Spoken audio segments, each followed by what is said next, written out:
Bienvenue dans cette nouvelle histoire intitulée « Le fantôme du grenier ». C'est une histoire de niveau 1, parfaite pour découvrir le frisson et le mystère, et vraiment accessible à tous.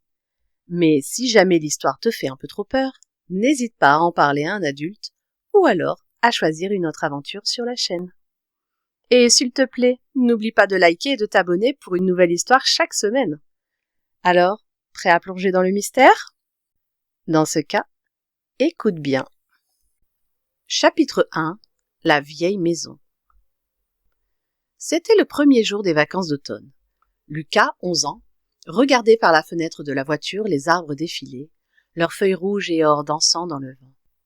À côté de lui, sa petite sœur Emma, 9 ans, s'impatientait. « On arrive quand ?» demanda-t-elle pour la 10e fois. « Bientôt, bientôt !» répondit leur père en souriant dans le rétroviseur. « La maison de mamie Odette n'est plus très loin maintenant. » Lucas sentit son cœur battre un peu plus vite. Cela faisait 3 ans qu'ils n'avaient pas rendu visite à leur grand-mère, qui habitait dans une immense maison à la campagne. Une maison ancienne avec des recoins sombres, des escaliers qui craquent et un grenier dont on parlait à voix basse. La voiture s'engagea dans une allée bordée de sapins et s'arrêta devant une imposante bâtisse en pierre. Lucas leva les yeux vers le toit pointu, où une petite lucarne ronde comme un œil semblait l'observer. C'était bien la fenêtre du fameux grenier. « Les enfants !» s'exclama mamie Odette en sortant sur le perron. Petite et ronde, avec des cheveux blancs comme la neige, leur grand-mère les accueillit à bras ouverts. Elle sentait la cannelle et les pommes cuites. « Comme vous avez grandi, mes chéris !» dit-elle en les embrassant. « Venez, j'ai préparé du chocolat chaud et des biscuits pour vous. » Pendant que leurs parents déchargeaient les valises, les enfants suivirent leur grand-mère à l'intérieur. La maison était exactement comme dans les souvenirs de Lucas. Les murs tapissés de motifs fleuris un peu défraîchis, les meubles anciens en bois sombre, les photos jaunies dans leurs cadres en argent, et cette odeur particulière, mélange de livres anciens, de bois ciré et de lavande. « Vous dormirez dans les chambres du premier étage, » expliqua mamie Odette. « Lucas, toi, tu auras l'ancienne chambre de ton père, et Emma, celle qui donne sur le jardin. »« Et là-haut, c'est quoi, mamie ?» demanda Emma en pointant du doigt l'escalier qui montait vers le 2e étage. Le visage de mamie Odette s'assombrit légèrement. « Oh, c'est juste un vieux grenier plein de poussière et d'objets inutiles. Il n'y a rien de bien intéressant. Et puis c'est dangereux. Alors promettez-moi de ne pas y monter. » Lucas et Emma échangèrent un regard. Rien n'excitait plus leur curiosité qu'un endroit interdit.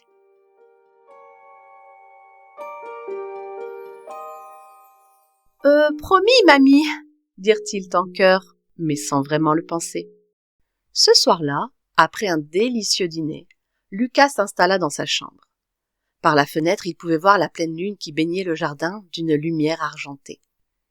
Il sortit son livre préféré, une histoire d'aventure, mais n'arrivait pas à se concentrer. Ses pensées revenaient sans cesse au mystérieux grenier. Son père lui avait raconté une fois que, enfant, il avait entendu des bruits étranges venant de là-haut. Des pas, des murmures, parfois même des pleurs.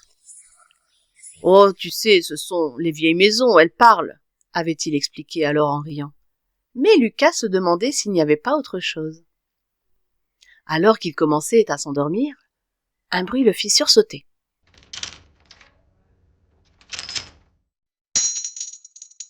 Un grincement suivi d'un son métallique comme un objet qui tombe. Cela venait du couloir. Lucas se leva doucement et ouvrit la porte. Le couloir était sombre, éclairé seulement par un rayon de lune qui filtrait par une petite fenêtre. Au sol, brillant dans la pénombre, se trouvait une clé ancienne en laiton. Lucas la ramassa. Elle était lourde et froide dans sa main. D'où venait-elle ? Il leva les yeux vers l'escalier qui menait au grenier et crut apercevoir une ombre furtive disparaître en haut des marches. Son cœur battait la chamade. Était-ce son imagination ? À cet instant, Emma sortit de sa chambre, les yeux encore pleins de sommeil. « Oh, j'ai entendu un bruit, » chuchota-t-elle. « Qu'est-ce que c'était ?» Lucas lui montra la clé. Je l'ai trouvée par terre, regarde, je crois qu'elle vient du grenier. »« Tu crois que c'est la clé du grenier ?» demanda Emma, soudain parfaitement réveillée. Lucas haussa les épaules. « Peut-être, mais mamie a dit de ne pas y aller de toute façon. »« Justement, si elle voulait pas qu'on y aille, pourquoi la clé serait-elle tombée devant ta porte ? » ?»« Désolée, mais c'est un signe. » Au petit matin, un nouveau bruit le réveilla en sursaut.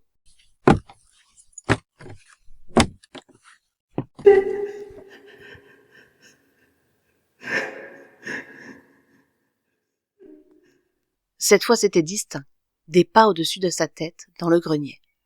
Des pas lents, traînants. Et puis un soupir, si triste qu'il lui glaça le sang. Quelqu'un ou quelque chose marchait là-haut, c'était sûr. Lucas serra la clé dans sa main. Il était temps, désormais, de percer le mystère du grenier.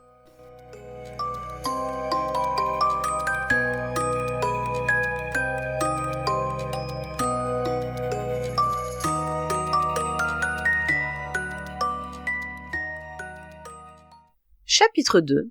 La porte interdite. Le lendemain matin, le soleil automnal inondait la cuisine de mamie Odette. L'odeur de pain grillé et de confiture maison avait momentanément fait oublier à Lucas les étranges événements de la nuit.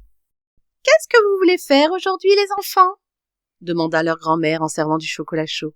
« Je pourrais vous emmener au village si vous voulez. Il y a une fête foraine. »« Super !» s'exclama Emma. Lucas acquiesça, mais son esprit était ailleurs. La clé dans sa poche semblait peser une tonne. Il la touchait régulièrement pour s'assurer qu'elle était bien réelle. Leurs parents étaient partis tôt pour visiter des amis dans une ville voisine. Ils ne reviendraient que le lendemain, laissant les enfants sous la garde de leur grand-mère. Une parfaite occasion d'explorer, n'est-ce pas ? Après le petit déjeuner, mamie Odette annonça qu'elle devait préparer le déjeuner. « Vous pouvez jouer dans le jardin en attendant, » suggéra-t-elle, « mais n'allez pas trop loin. » À peine leur grand-mère avait-elle le dos tourné que Lucas fit signe à Emma de le suivre. Ils montèrent silencieusement l'escalier jusqu'au premier étage, puis se dirigèrent vers l'escalier plus étroit qui menait au grenier. « Tu es sûre que c'est une bonne idée ?» chuchota Emma, soudain moins téméraire. Lucas hésita. Il n'était pas particulièrement courageux, mais sa curiosité était plus forte que sa peur. « On jette juste un coup d'œil, promis. Si c'est trop effrayant, on redescend tout de suite. » L'escalier du grenier était raide et poussiéreux. Chaque marche grinçait sous leurs pas, comme pour signaler leur présence à quelque gardien invisible. Au sommet, une lourde porte en bois les attendait, fermée par un cadenas ancien. Lucas sortit la clé de sa poche. Elle correspondait parfaitement à la serrure. Il l'inséra lentement et la tourna. Le mécanisme, probablement rouillé par les années, résista un instant avant de céder avec un claquement sec. La porte s'ouvrit dans un grincement qui leur parut assourdissant. Un courant d'air froid les accueillit, portant une odeur de vieux papier et de bois moisi.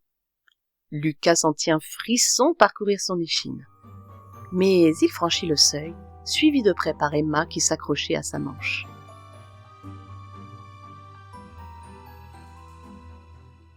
Le grenier était vaste et encombré. La lumière du jour filtrait à travers la petite lucarne ronde, révélant des monticules de meubles recouverts de draps blancs, des malles anciennes, des étagères croulant sous les livres et les objets divers. Des toiles d'araignée pendaient du plafond comme de délicats rideaux argentés. « C'est comme un musée !» murmura Emma, ses yeux s'habituant à la pénombre. Lucas hocha la tête. Il avançait prudemment entre les obstacles, attiré par quelque chose qu'il ne pouvait pas encore nommer. Une force invisible semblait le guider vers le fond du grenier.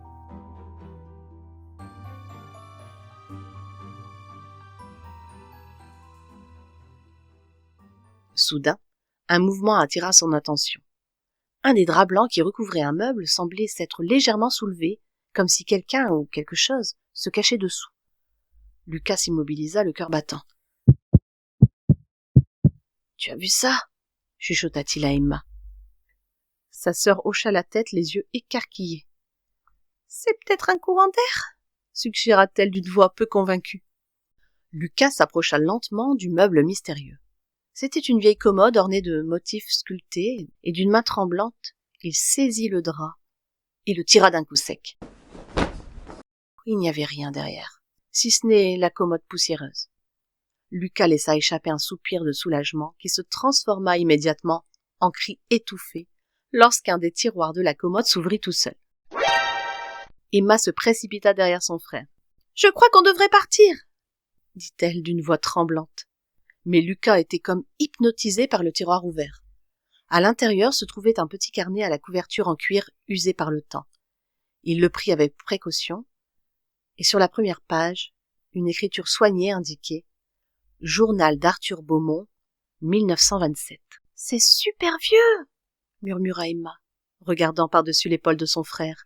Lucas allait ouvrir le journal quand une sensation glaciale envahit soudain le grenier. La température chuta brutalement au point qu'ils pouvaient voir leur souffle former de petits nuages devant leur bouche. Et puis, ils l'entendirent. Un murmure à peine audible qui semblait venir de partout et nulle part à la fois. « Aidez-moi » Les enfants se figèrent, pétrifiés par la peur.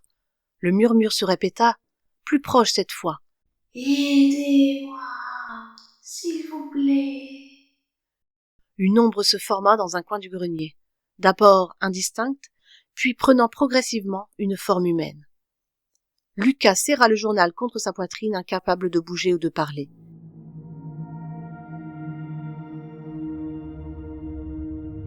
L'ombre semblait être celle d'un garçon, à peu près de son âge.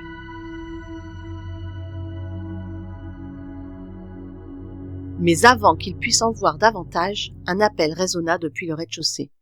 « Lucas! Emma! Où êtes-vous, les chéris? Le déjeuner est prêt !» La voix de la grand-mère brisa l'enchantement. L'ombre se dissipa instantanément et la température remonta aussi vite qu'elle avait chuté.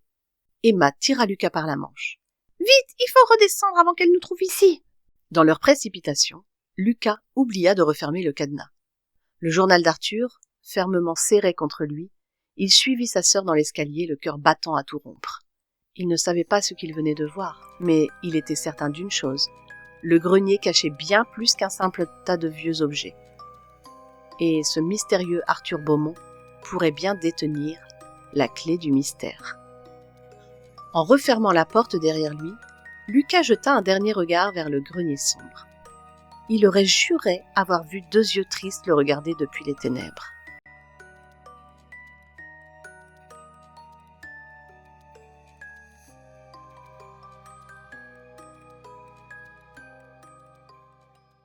Chapitre 3. Le message mystérieux. Cette nuit-là, après un dîner où les enfants étaient inhabituellement silencieux, Lucas s'enferma dans sa chambre avec Emma.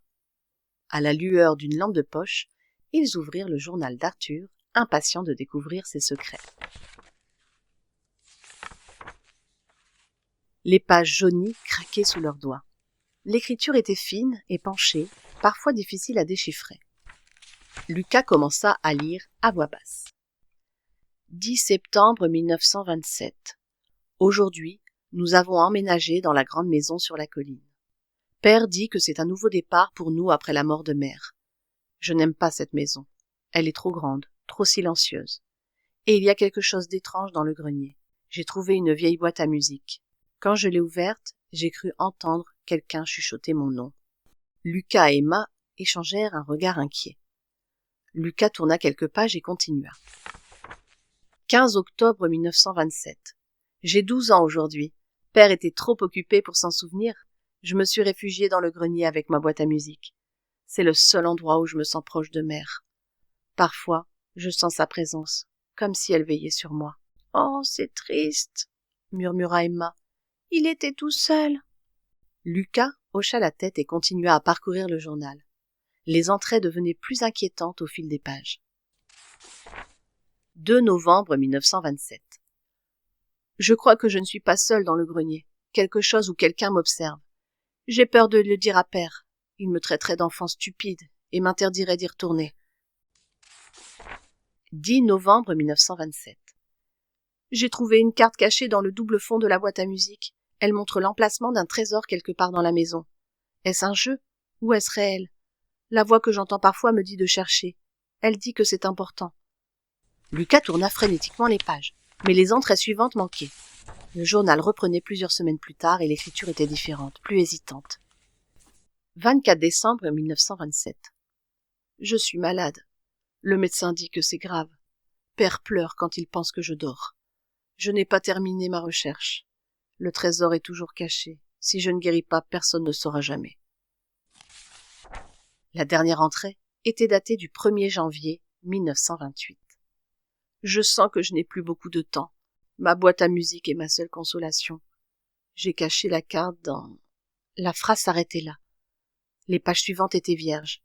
« Il est mort, n'est-ce pas ?» demanda Emma d'une petite voix. Lucas hocha gravement la tête. « Je crois que oui. Et je pense que c'est son fantôme que nous avons vu dans le grenier. Il est resté parce qu'il n'a pas pu terminer quelque chose d'important, je crois. »« La recherche du trésor » compléta Emma. « Nous devons l'aider à le retrouver. » Lucas referma le journal. « D'abord, nous devons trouver cette boîte à musique. C'est là que la carte est cachée. » Ils sursautèrent quand 3 coups légers furent frappés à la porte. C'était mamie Odette qui venait leur souhaiter bonne nuit. « Tout va bien, les enfants? Vous avez passé une bonne journée, dites-moi. »« Oh oui, mamie, » répondirent-ils en chœur, cachant précipitamment le journal sous l'oreiller. « Mamie, » demanda soudain Lucas, « est-ce que tu connais quelqu'un qui s'appelait Arthur Beaumont? Il aurait vécu ici il y a longtemps. » Le visage de leur grand-mère s'assombrit. « Où as-tu entendu ce nom, mon chéri? »« J'ai vu une photo, » mentit Lucas, « dans le salon. » Mamie Odette s'assit au bord du lit. « Arthur était le fils des premiers propriétaires. La famille Beaumont a vécu ici avant que mes parents n'achètent la maison. Arthur, malheureusement, est mort très jeune, de la tuberculose. Ah, c'était une histoire très triste, tu sais. »« Et sa mère ?» demanda Emma. « Elle est morte avant lui dans un accident, malheureusement. Le pauvre garçon était très attaché à elle. On raconte qu'après sa mort, Arthur passait des heures dans le grenier où sa mère lui lisait des histoires, quand elle était vivante, bien sûr. » Lucas et Emma échangèrent un regard entendu. « Maintenant, au lit, les enfants, allez, demain est un autre jour. » Après le départ de leur grand-mère, Lucas et Emma restèrent un long moment silencieux, absorbés par leurs pensées. L'histoire d'Arthur était encore plus triste qu'ils ne l'imaginaient. « Nous devons retourner au grenier, » chuchota finalement Emma, « pour trouver la boîte à musique. » Lucas hésita. L'idée de retourner dans ce lieu sombre, en sachant maintenant qu'il était hanté, lui faisait peur. Mais en même temps, il ne pouvait pas s'empêcher de penser à Arthur, ce garçon solitaire et malade qui n'avait pas pu achever sa quête mystérieuse. « D'accord, nous irons demain, quand mamie fera sa sieste. »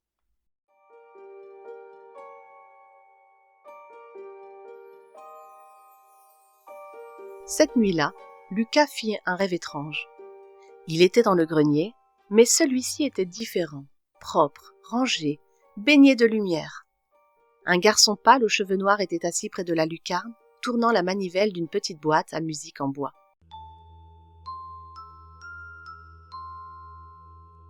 La mélodie était douce et mélancolique.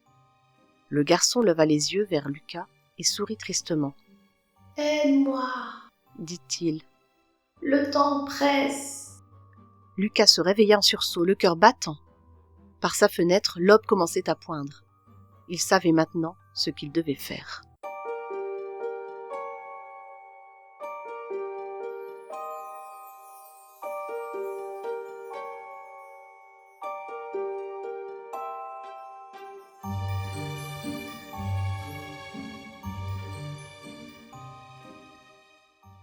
Chapitre 4. L'ami d'un autre temps. Le lendemain après-midi, pendant que mamie Odette faisait sa sieste habituelle, Lucas et Emma retournèrent silencieusement au grenier. Cette fois, ils étaient préparés. Lucas avait pris une lampe de poche plus puissante et Emma avait glissé dans sa poche quelques biscuits, au cas où on aurait besoin de courage, avait-elle expliqué. La porte du grenier était toujours déverrouillée. Ils entrèrent, le cœur battant mais déterminé. À la lumière du jour, l'endroit semblait moins effrayant, quoique toujours mystérieux avec ses ombres dansantes et ses monceaux d'objets oubliés. « On cherche une boîte à musique » rappela Lucas à voix basse. Elle doit être quelque part ici, regarde bien. Ils commencèrent à fouiller méthodiquement, soulevant les draps, ouvrant les coffres et les malles. La poussière volait autour d'eux, les faisant éternuer. Au bout d'une demi-heure de recherche infructueuse, Emma s'assit sur une vieille malle, découragée. « On ne la retrouvera jamais, il y a trop de choses ici !» C'est alors que la température chuta de nouveau.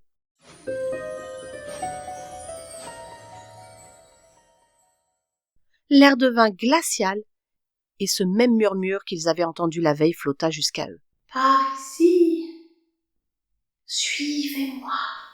Une légère lueur bleutée apparut près d'une armoire massive dans un coin du grenier. La silhouette d'un garçon se matérialisa progressivement, pâle, translucide, mais clairement visible. Il portait des vêtements démodés, un costume court, des chaussettes montantes et des souliers à boucles. Lucas et Emma restèrent pétrifiés, n'osant ni bouger ni parler. « N'ayez pas peur, » dit le fantôme d'une voix qui semblait venir de très loin.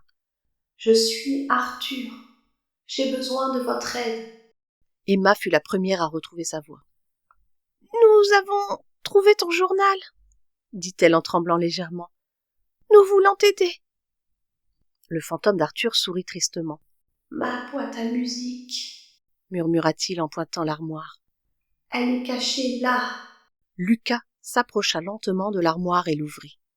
À l'intérieur, sur l'étagère du haut, se trouvait une magnifique boîte à musique en bois de rose, ornée de nacre et d'ivoire. Il la prit avec précaution et la posa sur une petite table. « C'est celle-ci » demanda-t-il. Arthur hocha la tête, ses yeux brillants d'une émotion indéfinissable. « Ouvrez-la » chuchota-t-il. Lucas tourna la clé dorée sur le côté de la boîte. Le couvercle s'ouvrit, révélant une petite ballerine qui se mit à tourner lentement. Une mélodie douce et mélancolique s'éleva. La même que Lucas avait entendue dans son rêve.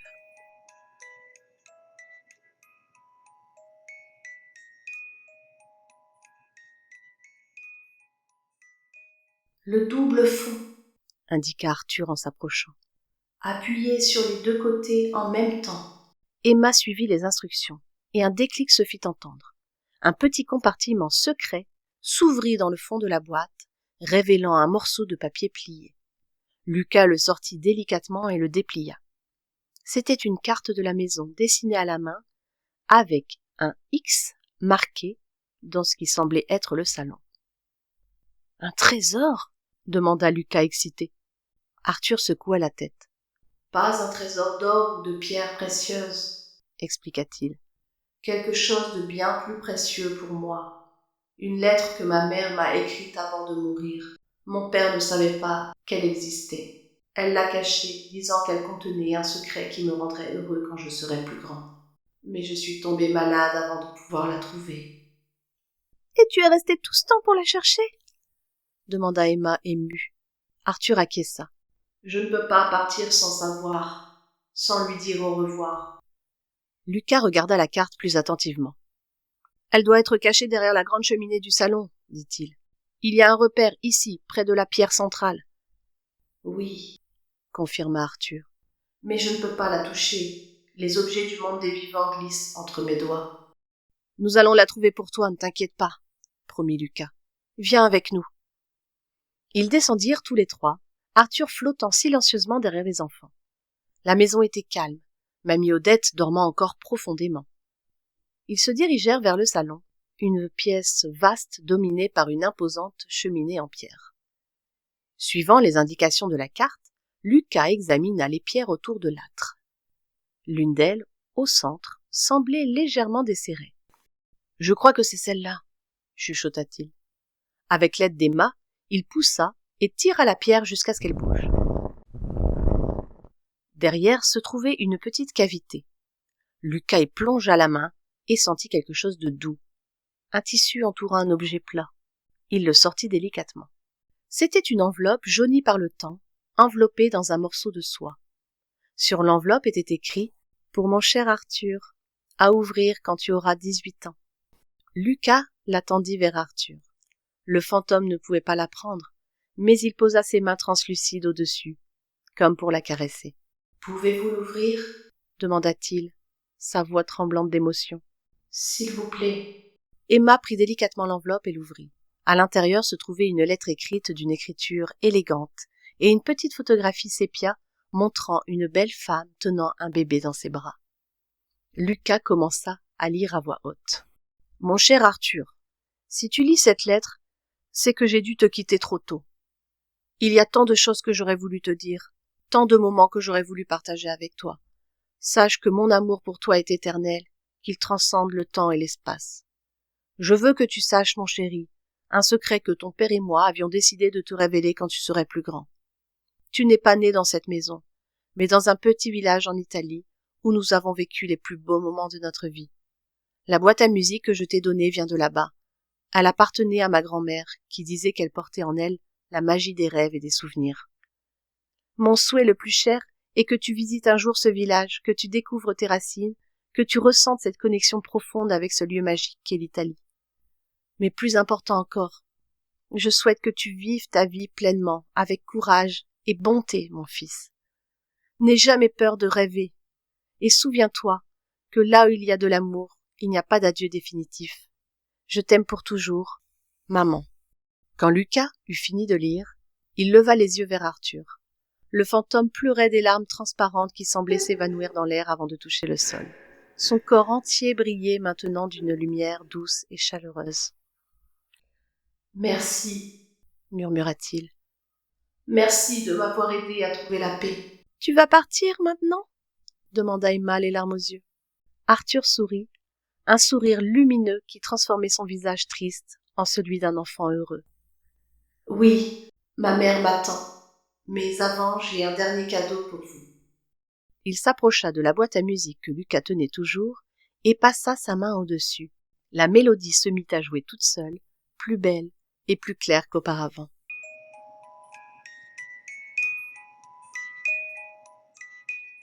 Cette boîte est maintenant à vous. Elle vous rappellera que l'amitié et le courage peuvent traverser même les frontières entre la vie et la mort. La silhouette d'Arthur commença à s'estomper, devenant de plus en plus transparente. « Au revoir, mes amis, » chuchota-t-il. « N'oubliez jamais que les histoires les plus effrayantes peuvent cacher les plus belles leçons d'amour. Merci pour tout. Merci pour votre aide. Et ayez une belle vie. » Et il disparut, laissant derrière lui une douce lueur qui s'évanouit progressivement. Au même moment, Mamie Odette entra dans le salon, les surprenant. « Mais que faites-vous, les enfants ?» demanda-t-elle. Puis elle remarqua la boîte à musique et la lettre. Son expression passa de la surprise à une douce compréhension. « Oh, vous avez trouvé le secret d'Arthur, je vois. »« Tu savais ?» s'exclama Lucas. Mamie Odette s'assit lentement dans son fauteuil. « Ma mère m'a raconté l'histoire d'Arthur quand j'étais petite, oui. On disait que son esprit hantait le grenier, attendant que quelqu'un l'aide à trouver quelque chose d'important. J'ai toujours cru que ce n'était qu'une légende, vous voyez, jusqu'à ce que j'entende moi-même la musique certaines nuits. » Elle toucha délicatement la boîte à musique. Cette boîte jouait parfois toute seule. Je savais qu'un jour, quelqu'un résoudrait ce mystère et aiderait ce pauvre garçon à trouver la paix. Ce soir-là, Lucas et Emma placèrent la boîte à musique sur la table de chevet entre leurs lits. Ils avaient décidé de dormir dans la même chambre, non pas par peur, mais parce qu'ils voulaient partager ce moment spécial. Alors que la mélodie douce et nostalgique emplissait la pièce, Lucas pensa à Arthur. Il n'avait plus peur des fantômes maintenant. Il avait compris que parfois, ce qui nous effraie le plus n'est pas ce que nous ne connaissons pas, mais ce que nous refusons de comprendre. « Tu crois qu'il est heureux maintenant, là où il est ?» demanda Emma déjà à moitié endormie. « Oh, j'en suis sûre, » répondit Lucas. « Il a retrouvé sa mère. » La boîte à musique joua encore quelques notes avant de s'arrêter doucement. Dans le silence qui suivit, Lucas crut entendre un lointain murmure. « Merci. » Et pour la première fois depuis longtemps, le grenier de la vieille maison était vraiment silencieux et en paix. L'histoire du fantôme du grenier nous rappelle que le courage et la compassion sont plus forts que la peur. Lucas et Emma ont découvert que ce qui paraît effrayant au premier abord peut simplement être incompris. En aidant Arthur à trouver la paix, ils ont appris que même les fantômes peuvent avoir besoin d'amitié et que l'amour transcende les frontières entre la vie et la mort. La morale de cette histoire est qu'il faut parfois regarder au-delà de nos peurs pour découvrir la vérité. Les apparences peuvent être trompeuses, et ce qui nous terrifie cache souvent une histoire touchante qui ne demande qu'à être comprise. En faisant preuve de courage et d'empathie, Lucas et Emma ont non seulement aidé un esprit à trouver le repos, mais ils ont également découvert en eux-mêmes une force qu'ils ne soupçonnaient pas. Alors, la prochaine fois que vous entendez des bruits étranges dans le grenier, souvenez-vous qu'il y a peut-être juste quelqu'un qui a besoin d'aide pour achever un voyage inachevé. Car après tout, les histoires les plus effrayantes peuvent parfois se transformer en histoires d'amour ou en histoires d'amitié qui durent pour l'éternité.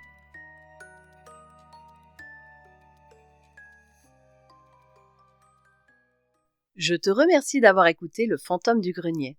J'espère que mon histoire t'a plu et t'a fait frissonner de plaisir. Si c'est le cas, n'hésite pas à t'abonner à la chaîne et à liker cette vidéo pour ne rien manquer. Et oui, car chaque semaine, je te propose une nouvelle aventure à écouter, alors reste connecté pour découvrir plein d'autres contes passionnants. À très bientôt pour une nouvelle histoire.